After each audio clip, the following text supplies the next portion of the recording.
Hello, good morning. Magluluto ulit tayo. Gulay naman tayo with sardinas. Ayan. Ito ang mga typical na Filipino food. Ginisang sardinas na may gulay. Gigisahin natin. Kukuha lang tayo ng bawang,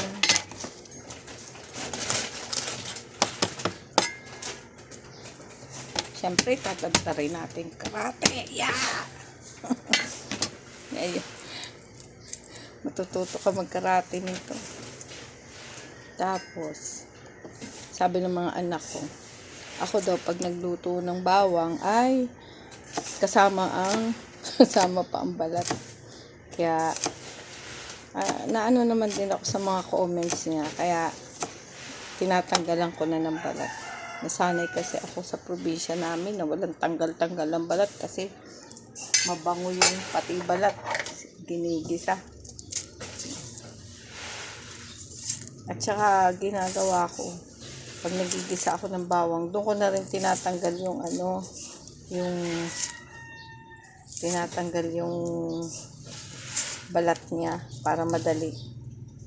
Kailangan kasi madali lang magluto. Nakaano na yan.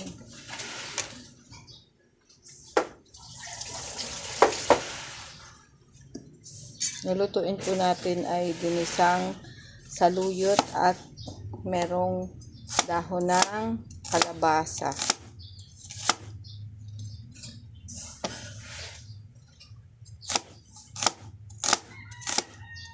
Marami talagang yung mga bula-bulaklak, nagugulay talaga siya eh.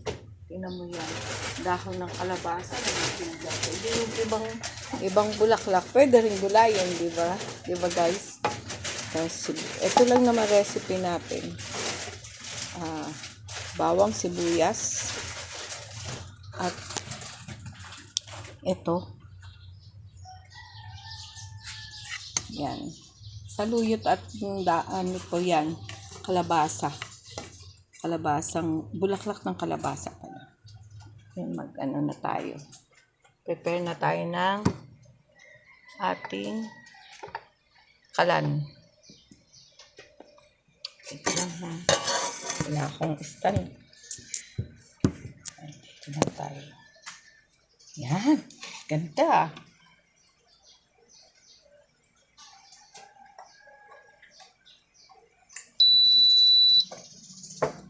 Wala nang edit ito. Tayo na magluto. Pag stick pan po, konti lang magagamit natin na mantika. Less sa mantika. Usog natin kasi malapit sa camera.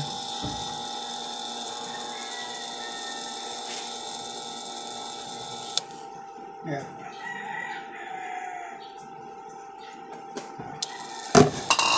Tatlo lang naman kami dito sa bahay. Mister ko, saka ang aking anak na lalaki, si Bruce. Tapos, yung dalawa, pumasok. Yung isa sa school, yung isa nagtrabaho.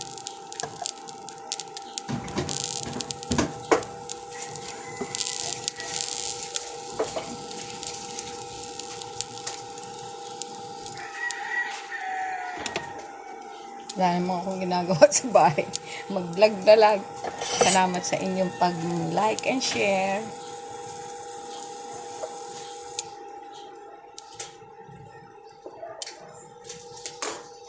Kunti lang mantika.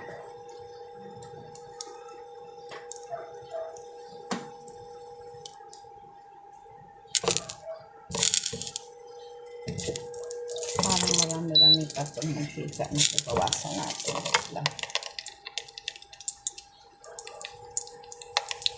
Sabi natin dito kasi naparami ako ng ng lagay. Dapat usually one spoon lang talaga eh. Naparami yata yung tao.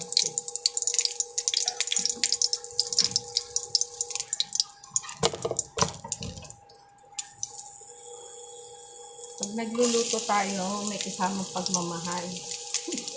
Lalo-lalo na to. Hindi ito pamilyar sa aking family na ganitong luto.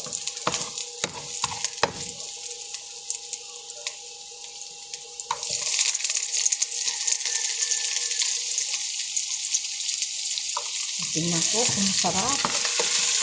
Hindi ko masyado siyang sasabawan kasi para malamnam po ano ba masarap pa talaga.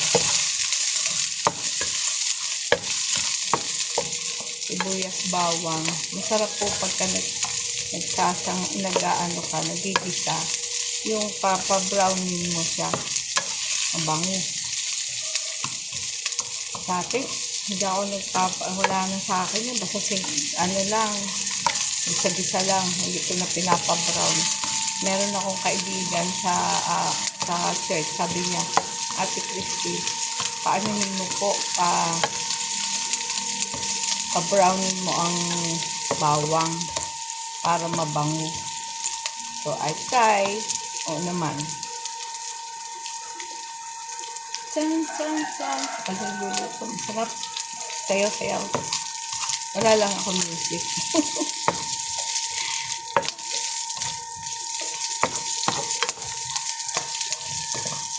And forever grateful to you. And forever grateful.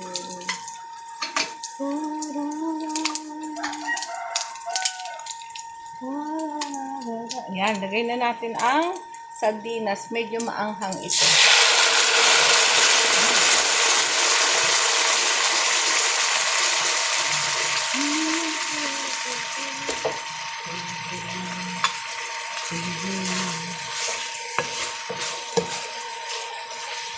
Life is beautiful. Nasa lang yan. Yan. Tapos, lagyan natin ng konti. Ito po, konti lang akong maglagay ng mga yan. Itong isang ganito, siguro na napapaglima ko, 5 lutuan.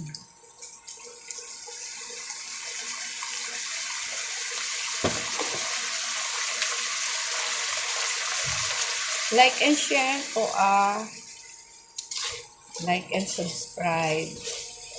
Thank you.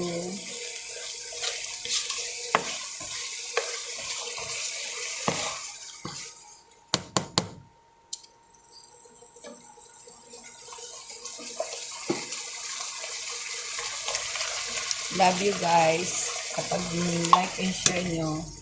Ito na. Lalagay na natin ang saluyot.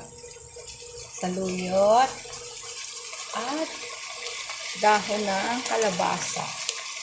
Pampalingas ng mata.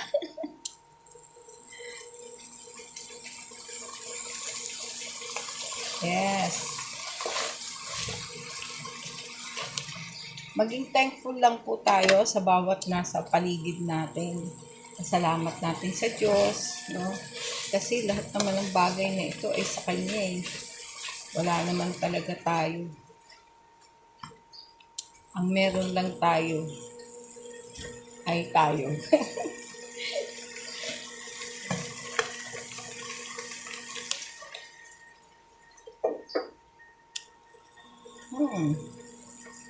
Sana magustuhan ng mister ko.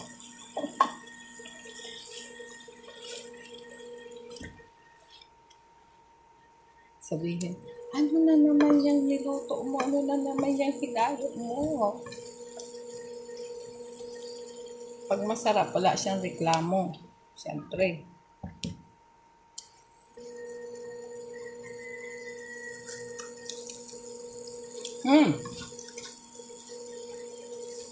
Delicious. Takpan natin.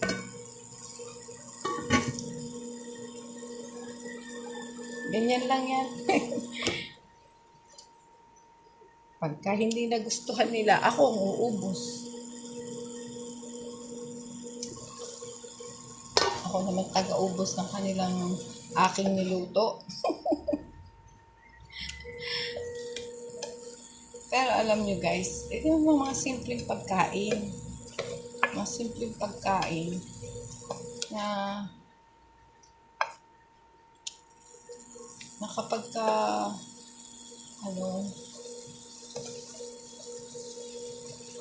nakakapagpalakas ng katawan. Ayan, lapit ng maluto guys. Palalambutin na lang. Palambutin na lang.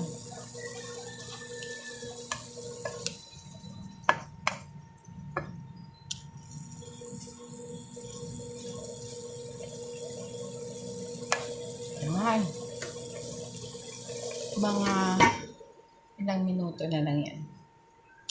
That's all guys. Salamat sa pag-like and share, subscribe.